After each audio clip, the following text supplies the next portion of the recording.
Super Saravana stores 2026 சட்டமன்ற தேர்தலை முன்னிட்டு தொகுதி பங்கீடு குறித்த பேச்சுவார்த்தைகள் திமுக நடத்திட்டு வராங்க.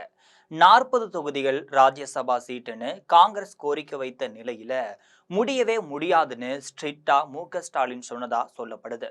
இனி அடம்பிடித்தால் ஆகாது, சரண்டர் ஆகிவிட வேண்டியதுதான் அப்படிங்கிற முடிவுக்கு காங்கிரஸ் தலைமை வந்திருப்பதா சொல்லப்படுது. இது தொடர்பா ஜெம் தொலைக்காட்சி வழங்கும் சிறப்பு செய்தி தொகுப்பை தற்பொழுது பார்க்கலாம்.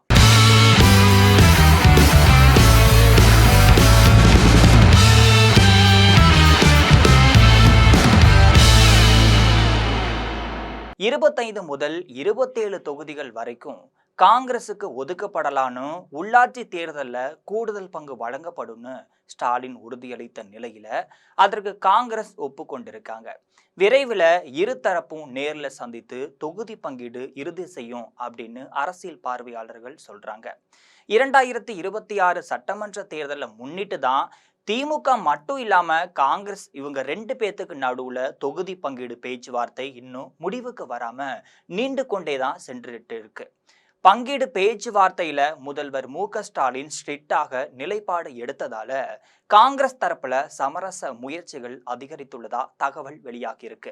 கூட்டணிக்குள் பதற்றத்தை உருவாக்க முக்கிய காரணமாக காங்கிரஸ் தலைவர்கள் மாணிக்கம் தாக்கூர் மட்டும் இல்லாம பிரவீன் சக்கரவர்த்தி முன்வைத்த ஆட்சி பங்கு கூடுதல் தொகுதிகள் அப்படின்னு கோரிக்கையை சுட்டி காட்டப்பட்டிருக்கு.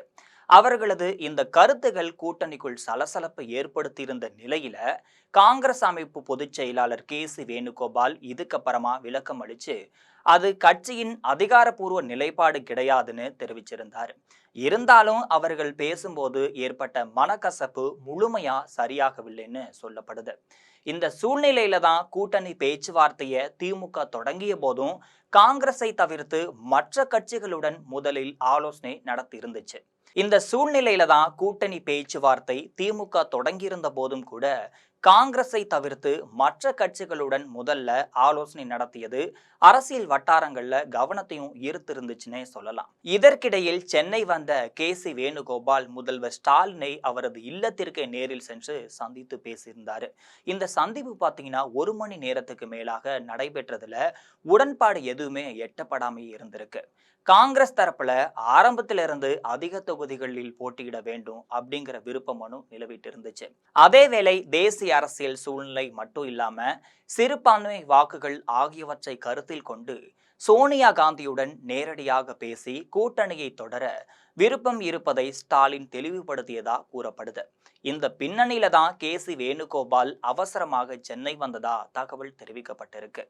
பேச்சுவார்த்தையின் போது காங்கிரஸ் 30 தொகுதிகள் மட்டும் இல்லாம மாநிலங்களவை இடங்கள் குறித்து எதிர்பார்ப்பு தெரிவித்ததாகவும் சொல்லப்படுது.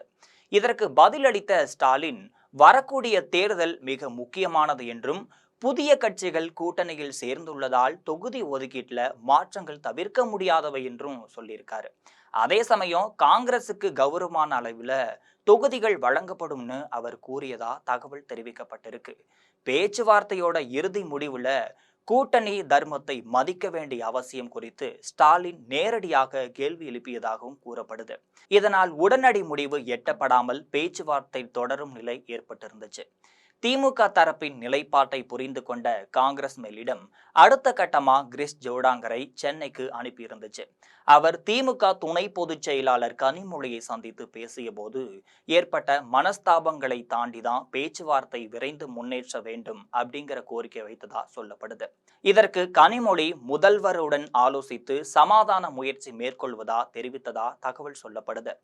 இருதரப்பு கூட்டணியை தொடர விருப்பம் தெரிவித்துள்ள போதிலும் கூட தொகுதிகள் எண்ணிக்கையில இறுதி முடிவு இன்னும் எட்டப்படாமையே இருக்கு.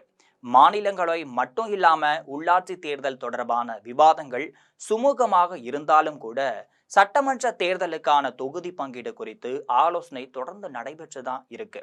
விரைவில் இருதரப்பின் பேச்சுவார்த்தை குழுக்கள் மீண்டும் சந்தித்து முடிவை எடுக்கலாம் அப்படின்னு அரசியல் வட்டாரங்கள்ல எதிர்பார்க்கப்படுது.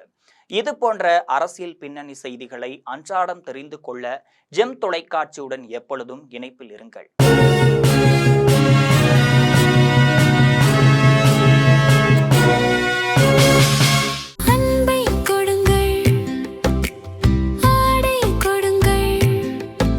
ரமலான் பெருநாள் சூப்பர் சரவணா ஸ்டோர்ஸ்.